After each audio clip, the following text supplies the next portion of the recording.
ਵਾਹਿਗੁਰੂ ਜੀ ਕਾ ਖਾਲਸਾ ਵਾਹਿਗੁਰੂ ਜੀ ਕੀ ਫਤਿਹ। ਪਰਮ ਸਨਮਾਨਯੋਗ ਸਤਿਗੁਰਾਂ ਦੇ ਚਰਨਾਂ ਵਿੱਚ ਜੁੜ ਮਿਲ ਬੈਠੇ ਰੱਬ ਰੂਪ ਗੁਰਮੁਖ ਸਤਸੰਗੀ ਜਨ, ਸਤਿਗੁਰੂ ਜੀ ਦੀ ਹਜ਼ੂਰੀ ਵਿੱਚ ਬਹਿ ਕੇ ਵਾਹਿਗੁਰੂ ਦੇ ਹਜ਼ੂਰ ਹੋਣ ਦਾ ਨਿਮਾਣਾ ਜਿਹਾ ਯਤਨ ਕਰ ਰਹੇ ਹਾਂ ਕਿ ਗੁਰੂ ਦੇ ਰਾਹੀਂ ਵਾਹਿਗੁਰੂ ਦੇ ਨੇੜੇ ਹੋ ਜਾਈਏ। ਗੁਰੂ ਦੇ ਰਾਹੀਂ ਹੀ ਉਹਦੇ ਨੇੜੇ ਹੋਇਆ ਜਾਂਦਾ ਹੈ, ਕਿਉਂਕਿ ਗੁਰੂ ਹੀ ਇੱਕ ਐਸੀ ਸ਼ਖਸੀਅਤ ਹੈ ਜੋ ਪਰਮੇਸ਼ਰ ਦਾ ਹੀ ਰੂਪ ਹੈ, ਜੋ ਵਾਹਿਗੁਰੂ ਜੈਸਾ ਹੀ ਹੈ, ਤੇ ਗੁਰੂ ਹੀ ਹੈ ਜਿਹੜਾ ਸੰਸਾਰ ਅਤੇ ਨਿਰੰਕਾਰ ਦੋਨੋਂ ਥਾਈਂ ਵਸਿਆ ਹੈ। ਗੁਰੂ ਰਹਿੰਦਾ ਸਾਡੇ ਸੰਸਾਰ ਵਿੱਚ ਹੈ, ਪਰ ਵਸਦਾ ਨਿਰੰਕਾਰ ਵਿੱਚ ਹੈ। ਇਸ ਲਈ ਗੁਰੂ ਦੇ ਨੇੜੇ ਹੋ ਕੇ ਸਾਨੂੰ ਵਾਹਿਗੁਰੂ ਦੀ ਨੇੜਤਾ ਹਾਸਲ ਹੁੰਦੀ ਹੈ। ਅੱਜ ਦੇ ਇਸ ਸ਼ਬਦ ਅੰਦਰ ਗੁਰੂ ਨਾਨਕ ਸਾਹਿਬ ਮਹਾਰਾਜ ਰਹਿਮਤ ਕਰਦਿਆਂ ਸਮਝਾਉਂਦੇ ਨੇ ਕਿ ਉਸ ਵਾਹਿਗੁਰੂ ਦੇ ਬੇਅੰਤ ਗੁਣ ਨੇ ਤੇ ਉਹਦੇ ਗੁਣਾਂ ਨੇ ਹੀ ਮੈਨੂੰ ਮੋਹ ਲਿਆ। ਜਦੋਂ ਵੀ ਅਸੀਂ ਸੰਸਾਰ ਵੱਲ ਨੂੰ ਆਕਰਸ਼ਿਤ ਹੁੰਦੇ ਹਾਂ ਤਾਂ ਕੁਝ ਨਾ ਕੁਝ ਗੁਣ ਦੇਖ ਕੇ ਹੀ ਆਕਰਸ਼ਿਤ ਹੁੰਦੇ ਹਾਂ, ਚਾਹੇ ਉਹ ਕੁਛ ਵੀ ਹੋਵੇ। ਆਕਰਸ਼ਿਤ ਹੋਣ ਦਾ ਕੋਈ ਨਾ ਕੋਈ ਕਾਰਨ ਜ਼ਰੂਰ ਹੁੰਦਾ, ਚਾਹੇ ਬੰਦਾ ਪੈਸੇ ਵੱਲ ਨੂੰ ਹੀ ਆਕਰਸ਼ਿਤ ਹੋਵੇ, ਪਰ ਉਹਦੇ ਪਿੱਛੇ ਵੀ ਕੋਈ ਨਾ ਕੋਈ ਕਾਰਨ ਜ਼ਰੂਰ ਹੋਵੇਗਾ। ਪੈਸੇ ਪਿੱਛੇ ਆਕਰਸ਼ਿਤ ਹੋਇਆ ਬੰਦਾ ਕਿਉਂਕਿ ਉਸ ਨੂੰ ਪਤਾ ਹੈ ਕਿ ਪੈਸੇ ਨਾਲ ਘਰ ਬਣ ਜਾਏਗਾ, ਪੈਸੇ ਨਾਲ ਗੱਡੀਆਂ ਖਰੀਦ ਲਈਆਂ ਜਾਣਗੀਆਂ, ਪੈਸੇ ਨਾਲ ਕੱਪੜਾ ਲੀੜਾ ਖਾਣ ਪੀਣ ਦੀਆਂ ਵਸਤਾਂ ਸੁੱਖ ਸਹੂਲਤਾਂ ਸਭ ਆ ਜਾਣਗੀਆਂ। ਇਸ ਲਈ ਪੈਸੇ ਵੱਲ ਨੂੰ ਆਕਰਸ਼ਿਤ ਹੁੰਦਾ ਬੰਦਾ। ਜਦੋਂ ਅਸੀਂ ਚੀਜ਼ਾਂ ਵੱਲ ਨੂੰ ਆਕਰਸ਼ਿਤ ਹੁੰਦੇ ਹਾਂ ਤਾਂ ਚੀਜ਼ਾਂ ਵੱਲ ਆਕਰਸ਼ਿਤ ਹੋਣ ਦਾ ਇੱਕ ਕਾਰਨ ਹੁੰਦਾ ਹੈ ਕਿ ਉਹਨਾਂ ਚੀਜ਼ਾਂ ਰਾਹੀਂ ਕੁਝ ਮਿਲੇਗਾ, ਉਹਨਾਂ ਰਾਹੀਂ ਕੁਝ ਹਾਸਲ ਹੋਵੇਗਾ। ਇਹ ਮਾਇਆਧਾਰੀ ਬੰਦੇ ਦਾ ਲੱਛਣ ਹੈ, ਪਰ ਗੁਰਮੁਖ ਦਾ ਲੱਛਣ ਐਸਾ ਨਹੀਂ ਹੈ। ਉਹ ਚੀਜ਼ਾਂ ਵੱਲ ਨੂੰ, ਮਾਇਆ ਵੱਲ ਨੂੰ ਆਕਰਸ਼ਿਤ ਨਹੀਂ ਹੁੰਦਾ, ਕਿਉਂਕਿ ਉਹ ਜਾਣਦਾ ਹੈ ਕਿ ਬੇਸ਼ੱਕ ਇਹਨਾਂ ਦੇ ਨਾਲ ਸਭ ਚੀਜ਼ਾਂ ਮਿਲ ਜਾਣਗੀਆਂ, ਪੈਸੇ ਨਾਲ ਬਹੁਤ ਕੁਝ ਹਾਸਲ ਹੋ ਸਕਦਾ ਹੈ, ਪਰ ਪੈਸੇ ਨਾਲ ਰੂਹ ਦੀ ਖੁਰਾਕ ਨਹੀਂ ਮਿਲਦੀ। ਪੈਸੇ ਨਾਲ ਭੋਜਨ ਮਿਲ ਸਕਦਾ ਹੈ, ਪਰ ਰੂਹ ਦੀ ਖੁਰਾਕ ਪੈਸੇ ਨਾਲ ਥੋੜੀ ਨਾ ਖਰੀਦੀ ਜਾ ਸਕਦੀ ਹੈ। ਪੈਸੇ ਨਾਲ ਘਰ ਤਾਂ ਖਰੀਦ ਸਕਦੇ ਹਾਂ, ਪਰ ਆਪਣੀ ਜਿੰਦ ਦੇ ਟਿਕਣ ਲਈ ਨਿੱਜ ਘਰ ਕਿੱਥੋਂ ਲਵਾਂਗੇ? ਉਹ ਨਿੱਜ ਘਰ ਪੈਸੇ ਨਾਲ ਨਹੀਂ ਆਉਂਦਾ। ਪੈਸੇ ਨਾਲ ਗੱਡੀ ਖਰੀਦ ਸਕਦੇ ਹਾਂ, ਜਹਾਜ਼ ਖਰੀਦ ਸਕਦੇ ਹਾਂ, ਹੈਲੀਕਾਪਟਰ ਖਰੀਦ ਸਕਦੇ ਹਾਂ, ਪਰ ਪੈਸੇ ਨਾਲ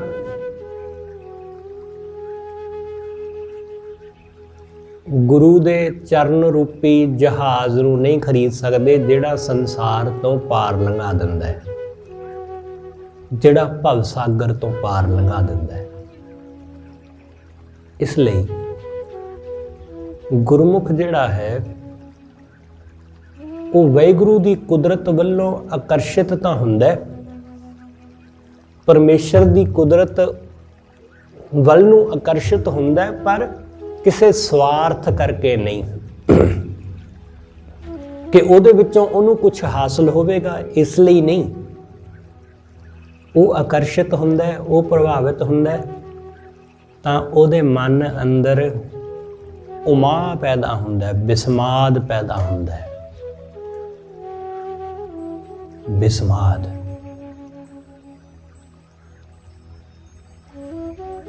ਉਹਦੇ ਮਨ ਅੰਦਰ ਬਿਸਮਾਦ ਉੱਠਦਾ ਹੈ।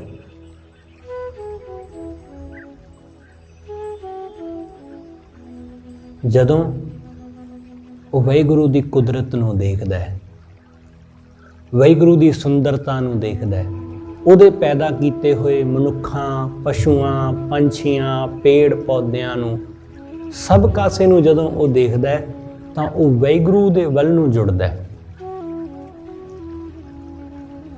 ਉਹ ਚੀਜ਼ਾਂ ਨਾਲ ਨਹੀਂ, ਉਹ ਪਰਮੇਸ਼ਰ ਨਾਲ ਜੁੜਦਾ ਹੈ।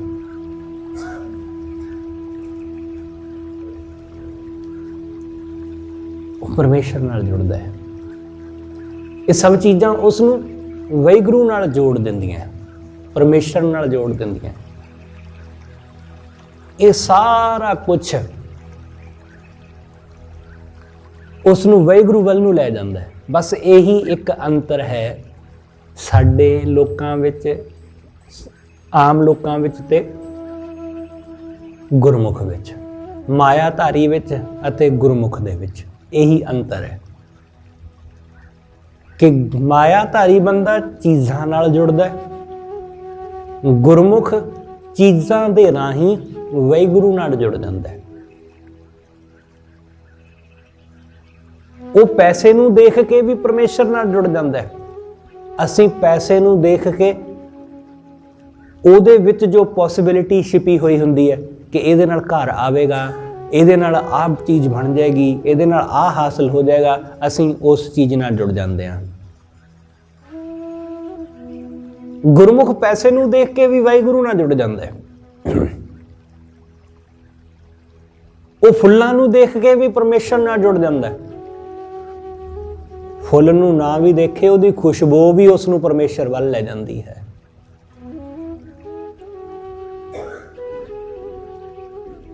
ਗੁਰੂ ਨਾਨਕ ਸਾਹਿਬ ਮਹਾਰਾਜ ਕਹਿੰਦੇ ਨੇ,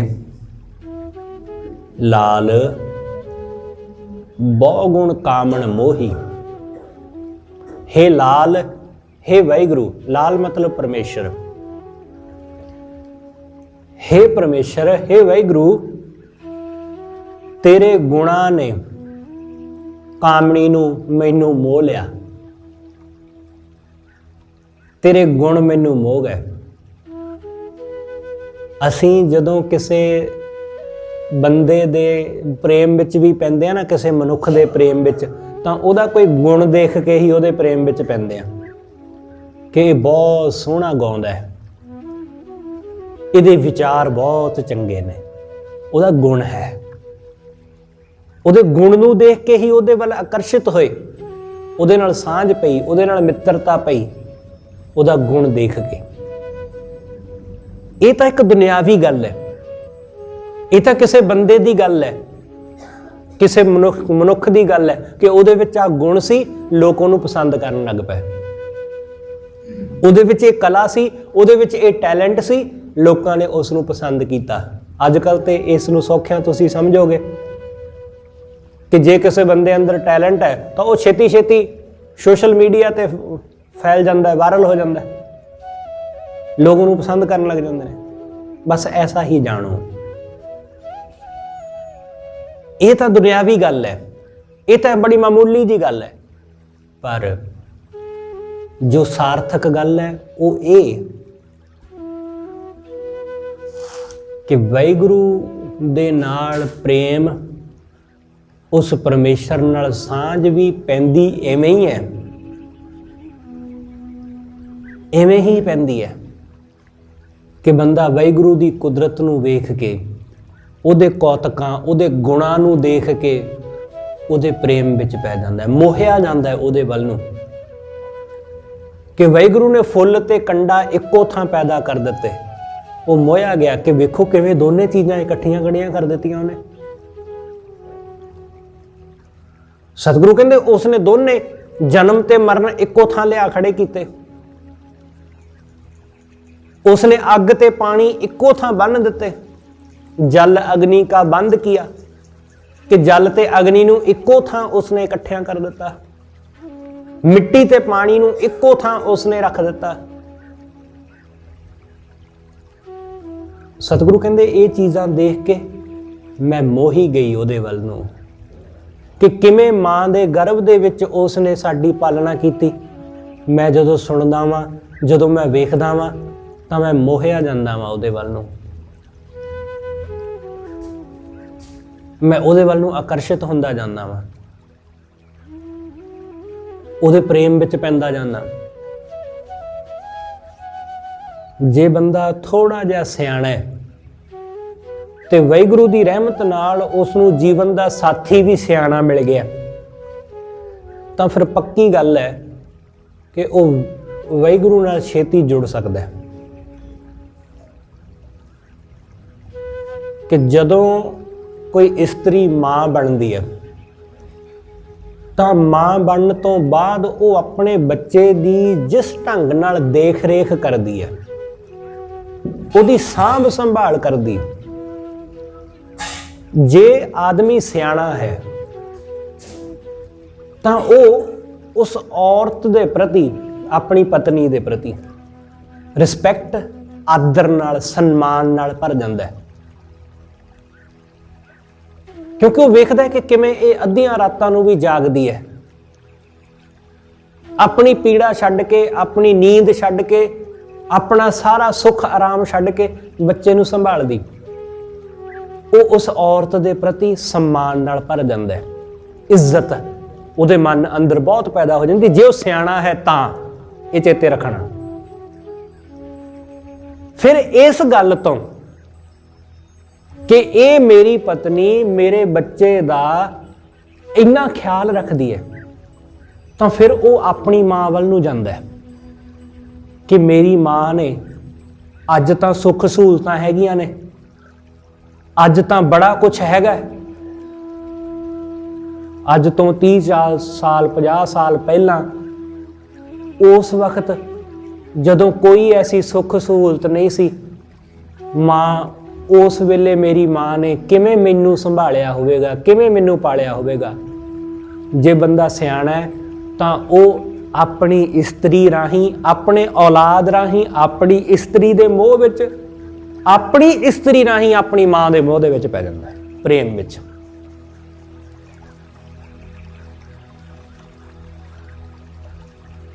ਉਹ ਦੋਨਾਂ ਦੇ ਪ੍ਰੇਮ ਵਿੱਚ, ਆਪਣੀ ਮਾਂ ਦੇ ਨਾਲ ਵੀ ਉਹਦਾ ਪ੍ਰੇਮ, ਉਹਦੀ ਸ਼ਰਧਾ ਵੱਧ ਜਾਂਦੀ, ਆਪਣੀ ਪਤਨੀ ਨਾਲ ਵੀ,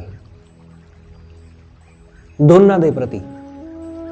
ਕਿਉਂਕਿ ਉਸਨੇ ਜਾਣ ਲਿਆ, ਦੋਨਾਂ ਦੇ ਵਿੱਚ ਰਹਿ ਕੇ ਉਸਨੇ ਦੋਨਾਂ ਨੂੰ ਜਾਣ ਲਿਆ। ਇਸ ਲਈ ਫਿਰ ਐਸਾ ਆਦਮੀ ਉਹ ਹਰ ਔਰਤ ਦੇ ਪ੍ਰਤੀ ਸਨਮਾਨ ਤੇ ਰਿਸਪੈਕਟ ਨਾਲ ਭਰ ਜਾਂਦਾ ਹੈ, ਆਦਰ ਨਾਲ।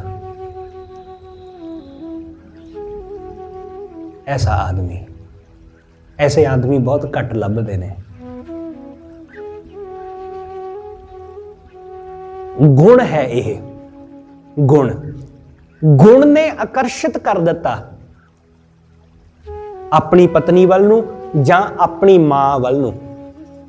ਆਪਣੀ ਪਤਨੀ ਦਾ ਗੁਣ ਉਸ ਨੂੰ ਉਹਦੀ ਮਾਂ ਨਾਲ ਜੋੜ ਗਿਆ। ਇਹ ਗੁਣ ਹੀ ਨੇ ਜਿਹੜੇ ਸਾਨੂੰ ਆਕਰਸ਼ਿਤ ਕਰਦੇ ਨੇ। ਤੇ ਜਦੋਂ ਇਹਨਾਂ ਚੀਜ਼ਾਂ ਨੂੰ ਬੰਦਾ ਦੇਖਦਾ ਤਾਂ ਫਿਰ ਉਹ ਵਾਹਿਗੁਰੂ ਨਾਲ ਵੀ ਜੁੜਦਾ ਹੈ ਕਿ ਮਾਂ ਨੇ ਤਾਂ ਸਾਨੂੰ ਬਾਹਰੋਂ ਸੰਭਾਲਿਆ। ਉਹਨੇ ਜਦੋਂ ਅਸੀਂ ਮਾਂ ਦੇ ਗਰਭ ਵਿੱਚ ਸੀ, ਉਹਨੇ ਉਦੋਂ ਵੀ ਸਾਡੀ ਦੇਖ ਰੇਖ ਕੀਤੀ। ਕਿਉਂਕਿ ਇਹ ਬੜਾ ਔਖਾ ਪੀਰੀਅਡ ਹੁੰਦਾ ਹੈ, 8-9 ਮਹੀਨੇ ਦਾ, 10 ਮਹੀਨੇ ਦਾ, ਬੜਾ ਕਠਿਨ। ਉਹਦੇ ਵਿੱਚ ਉਹਦਾ ਮੂਡ ਸਵਿੰਗ ਹੁੰਦਾ ਹੈ, ਬੜਾ ਕੁਛ ਉਹਦੇ ਸਰੀਰ ਦੇ ਵਿੱਚ ਬਦਲਾਵ ਆਉਂਦਾ ਹੈ, ਸੁਭਾਅ ਚਿੜਚਿੜਾ ਵੀ ਹੁੰਦਾ ਹੈ, ਬੜਾ ਕੁਛ ਹੁੰਦਾ ਹੈ। ਔਰਤ ਦੇ ਨਾਲ ਬਹੁਤ ਕੁਛ ਵਾਪਰਦਾ ਉਹਦੇ ਨਾਲ।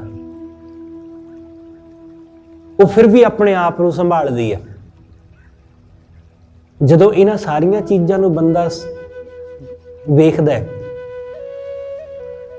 ਤਾਂ ਉਹ ਉਸ ਵਾਹਿਗੁਰੂ ਨਾਲ ਜੁੜੇਗਾ ਹੀ ਜੁੜੇਗਾ, ਉਸ ਪਰਮੇਸ਼ਰ ਨਾਲ ਜੁੜੇਗਾ। ਕਿਉਂਕਿ ਉਹ ਵਾਹਿਗੁਰੂ ਵੀ ਐਵੇਂ ਹੀ ਸਾਨੂੰ ਸੰਭਾਲਦਾ ਹੈ, ਉਹ ਪਰਮੇਸ਼ਰ ਵੀ ਐਵੇਂ ਹੀ ਸਾਡੀ ਦੇਖ ਰੇਖ ਕਰਦਾ ਹੈ। ਸਤਿਗੁਰੂ ਕਹਿੰਦੇ ਮਾਤ ਗਰਭ ਮੈਂ ਆਪਨ ਸਿਮਰਨ ਦੇ ਤਾਂ ਤੁਮ ਰਾਖਣ ਹਾਰੇ। ਜਿਵੇਂ ਮਾਂ ਰੱਖਦੀ ਹੈ ਇਵੇਂ ਹੀ ਉਹ ਪ੍ਰਮਾਤਮਾ ਰੱਖਦਾ ਹੈ। ਇਸ ਲਈ ਉਹਦੇ ਗੁਣ ਮੋਹ ਲੈਂਦੇ ਨੇ ਬੰਦੇ ਨੂੰ। ਲਾਲ ਕਾਮਣ ਬਹੁ ਗੁਣ ਮੋਹੀ, ਮੈਨੂੰ ਕਾਮਣੀ ਨੂੰ ਹੇ ਵਾਹਿਗੁਰੂ ਤੇਰੇ ਗੁਣਾਂ ਨੇ ਮੋਹ ਲਿਆ। ਮੈਂ ਮੋਹਿਆ ਗਿਆ ਤੇਰੇ ਵੱਲ ਨੂੰ। ਮੈਂ ਵੇਖਦਾ ਵਾਂ ਕਿ ਛੋਟੇ ਛੋਟੇ ਬੱਚੇ ਇਹ ਤੇਰਾ ਹੀ ਰੂਪ ਨੇ, ਹੱਸਦੇ ਖੇਡਦੇ ਡਿੱਗਦੇ ਉੱਠਦੇ ਰੋਂਦੇ, ਇਹ ਤੇਰਾ ਹੀ ਨੇ। ਮੈਂ ਮੋਹਿਆ ਜਾਂਦਾ ਇਹਨਾਂ ਵੱਲ ਨੂੰ। ਮੈਂ ਤੇਰੀ ਕੁਦਰਤ ਨੂੰ ਵੇਖਦਾ ਵਾਂ। ਤੇਰੀ ਕੁਦਰਤ ਵਿੱਚ ਰੰਗ ਬਰੰਗੀ ਬਨਸਪਤੀ ਹੈ, ਪੇੜ ਪੌਦੇ ਨੇ। ਮੈਂ ਇਹਨਾਂ ਨੂੰ ਵੇਖ ਕੇ ਵੀ ਆਕਰਸ਼ਿਤ ਹੁੰਦਾ ਵਾਂ, ਤੇਰੇ ਨਾਲ ਜੁੜਦਾ ਵਾਂ। ਇਸ ਲਈ ਖਿਆਲ ਰੱਖਣਾ ਕਿ ਕਿਸੇ ਚੀਜ਼ ਪ੍ਰਤੀ ਵੀ ਗਿਲਾਨੀ ਨਾਲ ਨਹੀਂ ਭਰਨਾ ਕਿ ਆਹ ਚੀਜ਼ ਮੈਨੂੰ ਪਸੰਦ ਨਹੀਂ, ਆਹ ਠੀਕ ਨਹੀਂ, ਆਹ ਠੀਕ ਨਹੀਂ। ਨਾ ਛੱਡੋ, ਜੋ ਵੀ ਠੀਕ ਨਹੀਂ ਲੱਗਦਾ ਸਭ ਛੱਡ ਦਿਓ, ਕਿਉਂਕਿ ਠੀਕ ਜਾਂ ਨਾ ਠੀਕ ਦੀ ਤਾਂ ਕੋਈ ਗੱਲ ਹੀ ਨਹੀਂ। ਇੱਥੇ ਗੱਲ ਹੋ ਰਹੀ ਹੈ ਵਾਹਿਗੁਰੂ ਦੀ ਕੁਦਰਤ ਦੀ। ਉਹਦੀ ਕੁਦਰਤ ਵਿੱਚ ਸ਼ੇਰ ਵਰਗੇ ਖੁੰਖਾਰ ਜਾਨਵਰ ਵੀ ਨੇ, ਤੇ ਉਹਦੀ ਕੁਦਰਤ ਵਿੱਚ ਗਾਂ ਵਰਗੇ ਜਾਨਵਰ ਵੀ ਨੇ, ਜਿਹਦੇ ਤੋਂ ਕਿਹਨਾਂ ਨੂੰ ਕੀ ਖਤਰਾ ਹੋ ਸਕਦਾ ਹੈ। ਉਹਦੀ ਕੁਦਰਤ ਵਿੱਚ ਸੂਰ ਵਰਗੇ ਜਾਨਵਰ ਵੀ ਨੇ ਜਿਹੜੇ ਗੰਦਗੀ ਵਿੱਚ ਹੀ ਰਹਿੰਦੇ ਨੇ, ਤੇ ਉਹਦੀ ਕੁਦਰਤ ਵਿੱਚ ਐਸੇ ਵੀ ਜਾਨਵਰ ਨੇ ਜਿਹੜੇ ਬੜੇ ਸਾਫ਼ ਸੁਥਰੇ ਸਹੀ ਢੰਗ ਨਾਲ ਰਹਿੰਦੇ ਨੇ। ਇਸ ਲਈ ਗਿਲਾਨੀ ਕਿਸੇ ਪ੍ਰਤੀ ਵੀ ਨਹੀਂ, ਗਿਲਾਨੀ ਕਿਸੇ ਪ੍ਰਤੀ ਵੀ ਨਹੀਂ। ਉਹਦੀ ਕੁਦਰਤ ਵਿੱਚ ਬਹੁਤ ਵਧੀਆ ਨੇਕ ਬੰਦੇ ਵੀ ਵਸਦੇ ਨੇ, ਉਹਦੀ ਕੁਦਰਤ ਵਿੱਚ ਬੜੇ ਭੈੜੇ ਬੜੇ ਨੀਚ ਬੰਦੇ ਵੀ ਵਸਦੇ ਨੇ। ਦੋਨੋਂ ਹੀ ਵਸਦੇ ਨਾ। ਤੁਸੀਂ ਜਪਜੀ ਸਾਹਿਬ ਰੋਜ਼ ਪੜ੍ਹਦੇ ਹੋ, ਉਹਦੇ ਵਿੱਚ ਹੀ ਤਾਂ ਗੁਰੂ ਨਾਨਕ ਸਾਹਿਬ ਨੇ ਕਿਹਾ, ਸਤਿਗੁਰੂ ਕਹਿੰਦੇ ਅਸੰਖ ਨੇ ਜਿਹੜੇ ਜਪ ਤਪ ਕਰਦੇ ਨੇ, ਤੇ ਅਸੰਖ ਨੇ ਜਿਹੜੇ ਪਾਪ ਕਮਾਉਂਦੇ ਨੇ। ਅਸੰਖ ਪਾਪੀ ਪਾਪ ਕਰ ਜਾਹੇ। ਤੇ ਪਹਿਲਾਂ ਸਤਿਗੁਰੂ ਨੇ ਕਿਹਾ ਅਸੰਖ ਜਪ ਤਪ ਕਮਾਹੇ। ਇਸ ਲਈ ਇੱਕ ਪਾਸੇ ਵਾਹਿਗੁਰੂ ਦਾ ਜਪ ਕਰਨ ਵਾਲੇ ਵੀ ਨੇ, ਇੱਕ ਪਾਸੇ ਪਾਪ ਕਰਨ ਵਾਲੇ ਵੀ ਨੇ। ਜੁੜਨਾ ਕਿਸੇ ਨਾਲ ਵੀ ਨਹੀਂ, ਨਾ ਜਪ ਕਰਨ ਵਾਲੇ ਨਾਲ ਜੁੜਨਾ, ਨਾ ਪਾਪ ਕਰਨ ਵਾਲੇ ਨਾਲ। ਦੋਨਾਂ ਨੂੰ ਵੇਖੋ। ਗੁਰੂ ਨਾਨਕ ਸਾਹਿਬ ਕੀ ਕਹਿੰਦੇ, ਮੈਂ ਤੇਰੀ ਕੁਦਰਤ ਤੋਂ ਬਲਿਹਾਰ ਜਾਂਦਾ ਵਾਂ, ਮੈਂ ਤੇਰੀ ਕੁਦਰਤ ਤੋਂ ਸਦਕੇ ਜਾਂਦਾ ਵਾਂ।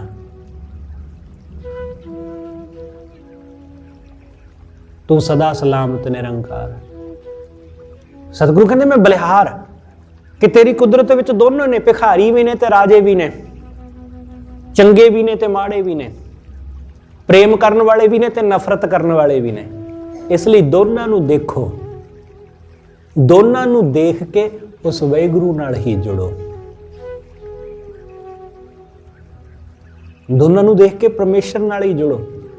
ਇੱਥੇ ਫੁੱਲ ਨੇ, ਗੁਲਾਬ ਦੇ, ਕਮਲ ਦੇ, ਗੇਂਦੇ ਦੇ ਫੁੱਲ, ਲਿਲੀ ਦੇ ਫੁੱਲ, ਜੈਸਮੀਨ, ਹੋਰ ਬਹੁਤ ਸਾਰੇ ਫੁੱਲ ਨੇ। ਪਰ ਇੱਥੇ ਐਸੇ ਫੁੱਲ ਵੀ ਨੇ ਕਿ ਜੇ ਉਸ ਫੁੱਲ ਦੇ ਕੋਲ ਕੋਈ ਕੀੜਾ ਮਕੌੜਾ ਆ ਜਾਵੇ ਨਾ, ਤਾਂ ਫੁੱਲ ਉਸ ਨੂੰ ਖਾ ਜਾਂਦਾ ਹੈ। ਤੁਸੀਂ ਕਹੋਗੇ ਕਿ ਐਸਾ ਕਿੱਦਾਂ ਹੋ ਸਕਦਾ ਹੈ? ਐਸਾ ਵੀ ਹੈ। ਉਹ ਆਪਣੀਆਂ ਪੰਖੜੀਆਂ ਬੰਦ ਕਰ ਲੈਂਦੇ ਨੇ, ਉਹਨੂੰ ਵਿੱਚੇ ਹੀ ਖਤਮ ਕਰ ਦਿੰਦੇ ਨੇ। ਉਹਨਾਂ ਦੀ ਖੁਰਾਕ ਹੀ ਇਹ ਹੈ। ਇਹ ਵੀ ਉਹਦੀ ਕੁਦਰਤ ਦਾ ਰੂਪ ਹੈ। ਇਸ ਲਈ ਤੁਸੀਂ ਜਦੋਂ ਆਸਾ ਕੀ ਵਾਰ ਪੜੋਗੇ ਨਾ, ਤਾਂ ਵਿਸਮਾਦ ਵਾਲਾ ਗੁਰੂ ਨਾਨਕ ਸਾਹਿਬ ਵਾਲਾ ਸ਼ਬਦ ਪੜ੍ਹਨਾ। ਵਿਸਮਾਦ ਰੂਪ, ਵਿਸਮਾਦ ਰੰਗ, ਵਿਸਮਾਦ ਨਾਂਗੇ ਫਿਰੈ ਜੰਤ, ਵਿਸਮਾਦ ਪੌਣ, ਵਿਸਮਾਦ ਪਾਣੀ, ਵਿਸਮਾਦ ਅਗਨੀ, ਖੇਡੈ ਵਿਣਾਣੀ। ਸਤਿਗੁਰੂ ਕਹਿੰਦੇ ਮੈਂ ਦੇਖਦਾ ਕੁਦਰਤ ਨੂੰ, ਵਾਹਿਗੁਰੂ ਦੇ ਸੰਸਾਰ ਨੂੰ, ਤਾਂ ਮੈਂ ਵਿਸਮਾਦ ਵਿੱਚ ਚਲਿਆ ਜਾਂਦਾ, ਆਨੰਦ ਵਿੱਚ। ਗਿਲਾਨੀ ਨਹੀਂ ਕਿ ਕੋਈ ਨੰਗਾ ਹੈ, ਨਹੀਂ। क्योंकि ਅਸੀਂ लोग गिलानी ना भर देने, ये तो जी नंगा है, नंगा साधु है। लोग बड़ा अजीब जिहा तरीके नाल उहनूं देखदे ने। सतगुरु कहंदे कोई भी फैसला ना करो कि चंगा जां मंदा, बस उहनूं जिद्दां है उहनूं उदां रहण दिओ।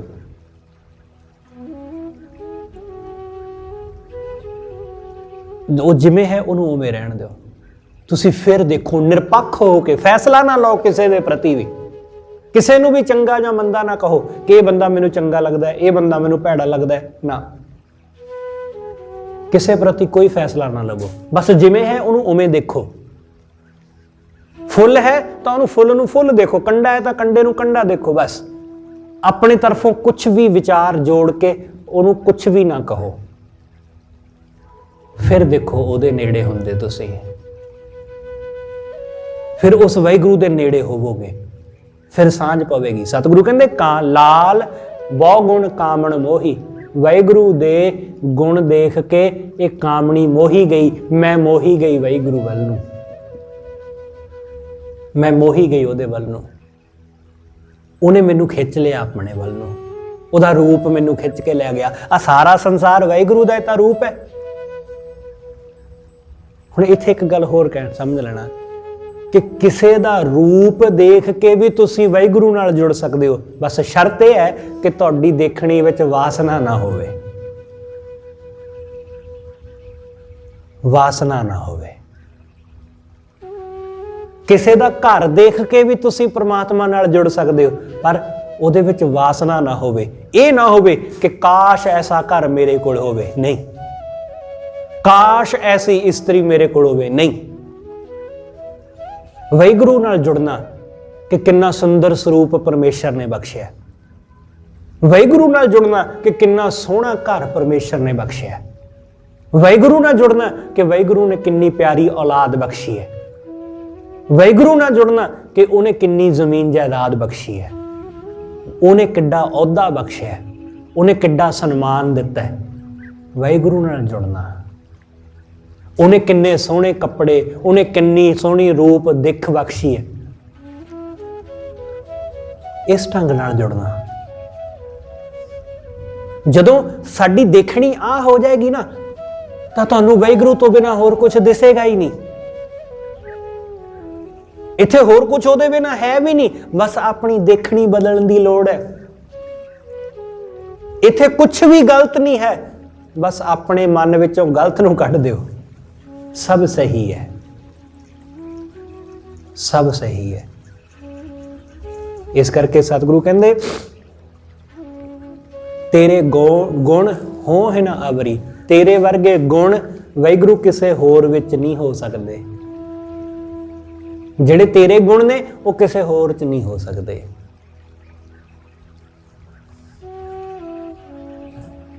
श्रृंगार ਉਹ ਆਪਣੇ ਆਪ ਦੇ ਵਿੱਚ ਬੜੀ ਅਹਿਮੀਅਤ ਰੱਖਦਾ ਹੈ। ਸ਼ਿੰਗਾਰ ਦਾ ਸੰਬੰਧ ਸਰੀਰ ਨਾਲ ਹੈ। ਸਰੀਰ ਨੂੰ ਸ਼ਿੰਗਾਰਨਾ। ਅੱਜ ਦੀ ਇਹ ਦੁਨੀਆ ਸ਼ਿੰਗਾਰ ਉੱਪਰ ਨਿਰਭਰ ਕਰਦੀ ਹੈ। ਅੱਜ ਦਾ ਇਹ ਯੁੱਗ, ਜਿਸ ਯੁੱਗ ਵਿੱਚ ਆਪਾਂ ਸਾਹ ਲੈ ਰਹੇ ਹਾਂ ਨਾ, ਇਸ ਯੁੱਗ ਵਿੱਚ ਸ਼ਿੰਗਾਰ ਦੀ ਬੜੀ ਅਹਿਮੀਅਤ ਹੈ। ਇੱਥੇ ਬੰਦੇ ਦੇ ਗੁਣ ਨਹੀਂ ਦੇਖੇ ਜਾਂਦੇ, ਇੱਥੇ ਬੰਦੇ ਦਾ ਰੂਪ ਦੇਖਿਆ ਜਾਂਦਾ ਹੈ। ਇੱਥੇ ਬੰਦੇ ਦਾ ਟੈਲੈਂਟ ਨਹੀਂ ਦੇਖਿਆ ਜਾਂਦਾ, ਇੱਥੇ ਬੰਦੇ ਦੀ ਲੁੱਕ ਦੇਖੀ ਜਾਂਦੀ ਹੈ ਕਿ ਕੈਸਾ ਲੱਗਦਾ ਹੈ, ਕੈਸਾ ਦਿਖਦਾ ਹੈ। ਬਸ। ਤੇ ਇਹ ਗੱਲ ਪੱਕੀ ਹੈ ਕਿ ਜਿਹੜੇ ਲੋਕ ਸਿਰਫ ਲੁੱਕ ਦੇਖਦੇ ਨੇ, ਸਿਰਫ ਦਿੱਖ ਦੇਖਦੇ ਨੇ, ਸਿਰਫ ਪਹਿਰਾਵਾ ਦੇਖਦੇ ਨੇ, ਬਹੁਤੀ ਵੇਰਾਂ ਉਹਨਾਂ ਲੋਕਾਂ ਨੂੰ ਪਛਤਾਉਂਦਿਆਂ ਦੇਖਿਆ ਗਿਆ।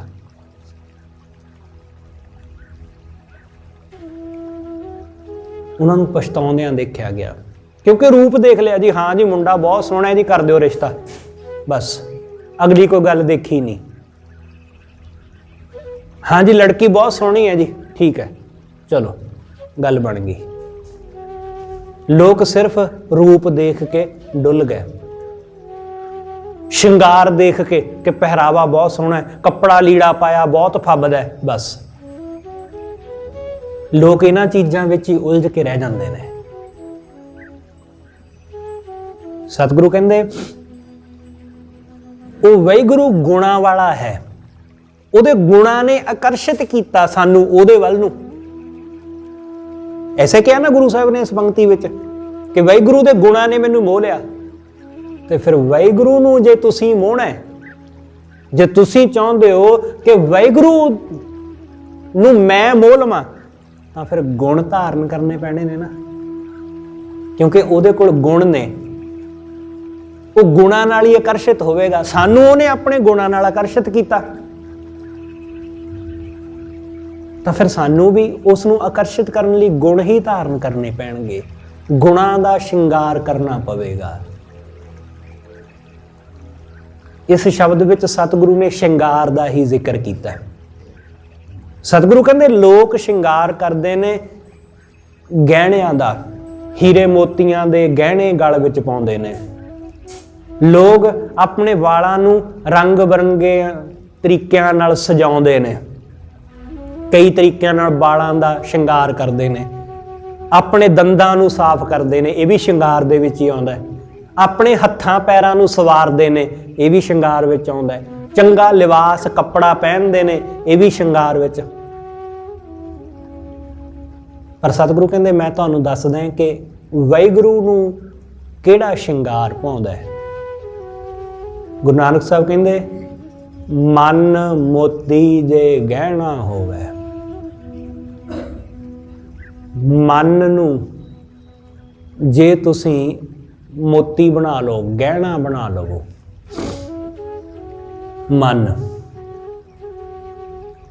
ਮਨ ਨੂੰ ਸਜਾ ਲਵੋ, ਮਨ ਨੂੰ ਗਹਿਣਾ ਕਰ ਲਵੋ। ਲੋਕ ਕਹਿੰਦੇ ਨੇ ਗਹਿਣੇ ਨਾਲ ਆਪਣੇ ਆਪ ਨੂੰ ਸ਼ਿੰਗਾਰੋ, ਕਿ ਗਹਿਣੇ ਪਹਿਨ ਲਵੋ, ਸੋਨੇ ਚਾਂਦੀ ਦੇ ਗਹਿਣੇ, ਡਾਇਮੰਡ ਦੇ ਗਹਿਣੇ, ਹੀਰਿਆਂ ਦੇ। ਇਹਨਾਂ ਗਹਿਣਿਆਂ ਨੂੰ ਪਹਿਨ ਕੇ ਆਪਣੀ ਖੂਬਸੂਰਤੀ ਨੂੰ ਵਧਾਓ।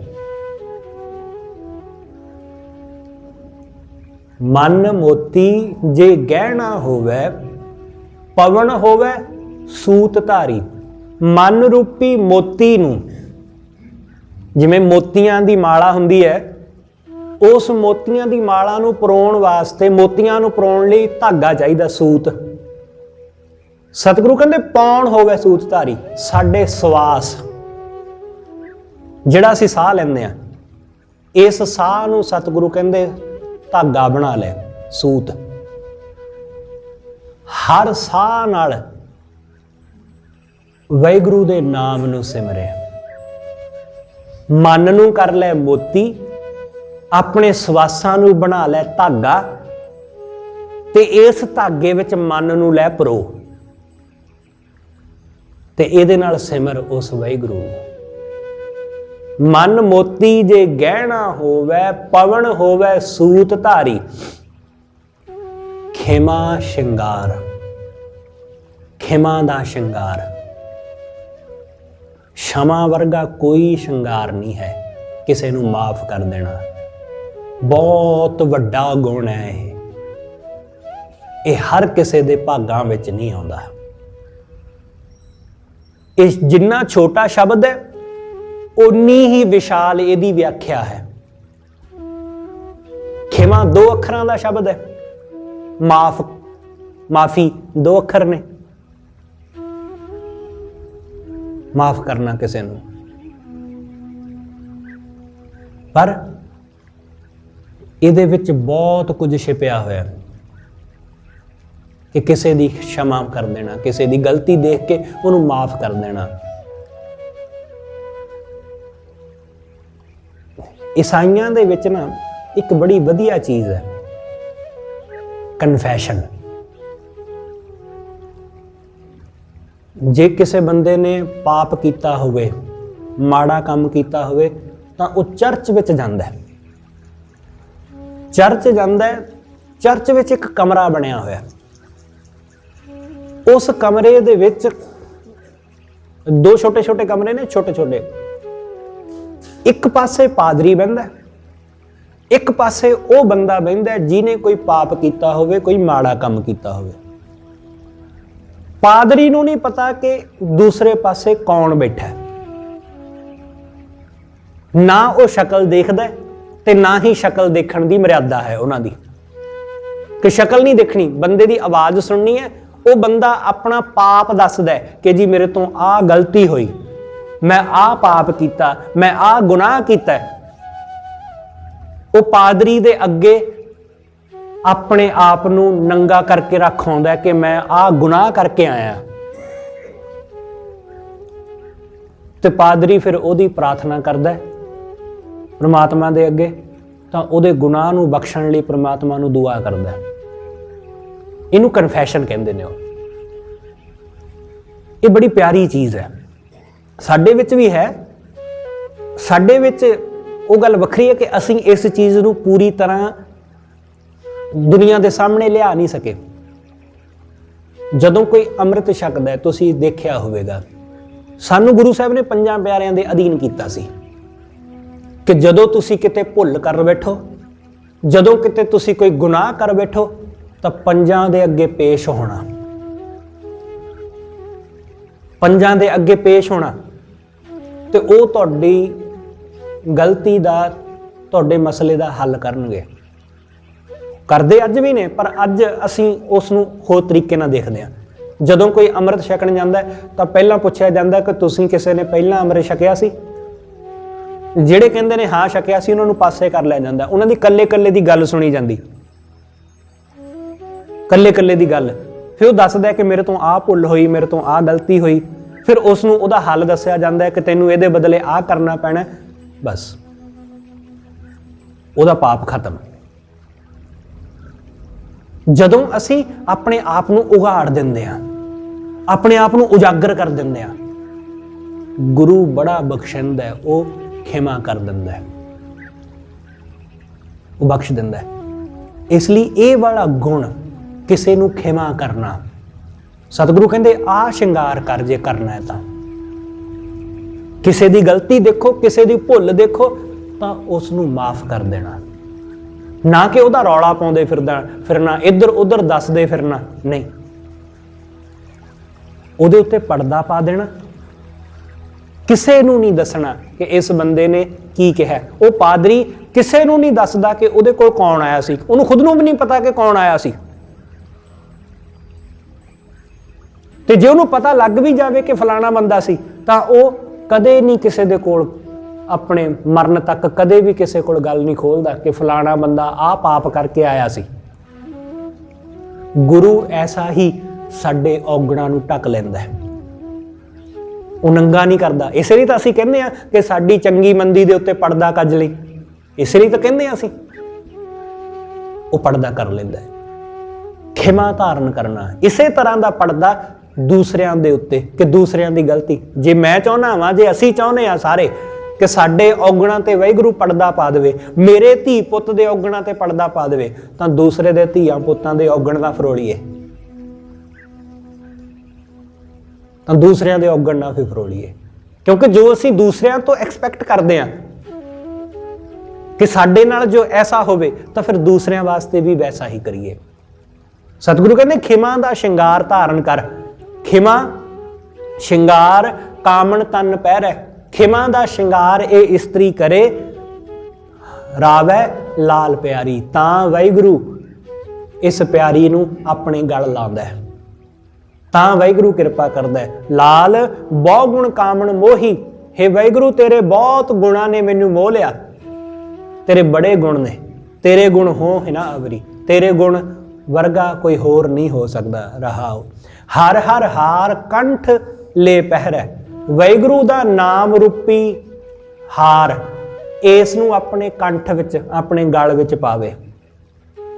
ਦਾਮੋਦਰ ਦੰਤ ਲਈ, ਦੰਤ ਦੰਦਾਂ ਨੂੰ ਸਾਫ਼ ਕਰਨ ਵਾਲੀ ਚੀਜ਼ ਕਹਿ ਲਓ, ਕਿ ਵਾਹਿਗੁਰੂ ਦੇ ਨਾਮ ਨੂੰ ਹੀ ਆਪਣੇ ਦੰਦਾਂ ਨੂੰ ਚਮਕਾਉਣ ਵਾਲੀ, ਮੋਤੀਆਂ ਵਰਗੇ ਚਿੱਟੇ ਕੱਢਣ ਵਾਲੀ ਚੀਜ਼ ਸਮਝ ਲਵੇ, ਇਹਨੂੰ ਹੀ ਮੱਜਨ ਸਮਝ ਲਵੇ ਦੰਦਾਂ ਦਾ। ਦਾਮੋਦਰ ਪਰਮਾਤਮਾ ਦਾ ਨਾਮ, ਪਰਮੇਸ਼ਰ ਦਾ ਨਾਮ ਹੀ ਆਪਣੇ ਦੰਦਾਂ ਨੂੰ ਸੋਹਣਾ ਬਣਾਉਣ ਵਾਲਾ ਸਮਝ ਲਵੇ। ਕਰ ਕਰ ਕਰਤਾ ਕੰਗਨ ਪਹਿਰੈ, ਆਪਣੇ ਹੱਥਾਂ ਦੇ ਵਿੱਚ ਜੋ ਕੰਗਣ, ਇਸਤਰੀ ਕੰਗਣ ਪਹਿਨਦੀ, ਚੂੜੀਆਂ ਪਹਿਨਦੀ, ਸਤਿਗੁਰੂ ਕਹਿੰਦੇ ਆਪਣੇ ਹੱਥਾਂ ਰਾਹੀਂ ਆਪਣੇ ਵਾਹਿਗੁਰੂ ਦੀ ਸੇਵਾ ਕਰਨੀ, ਇਸੇ ਨੂੰ ਕੰਗਣ ਜਾਣੇ।